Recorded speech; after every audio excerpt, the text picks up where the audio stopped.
And the thing that I find what's interesting about things like ice plunges and cold water plunges and immersion is it because you've recognized that fear, confrontational conversations, hard conversations, deliberate exposure to confronting environments, that is also a fear response for a lot of people.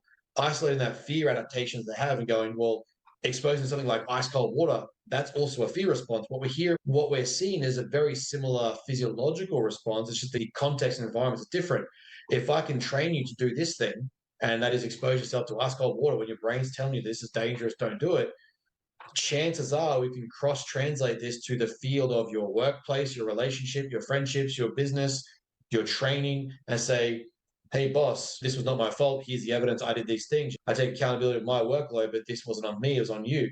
Or I'm not going to let you speak to me like that. Or these are the boundaries in my relationship.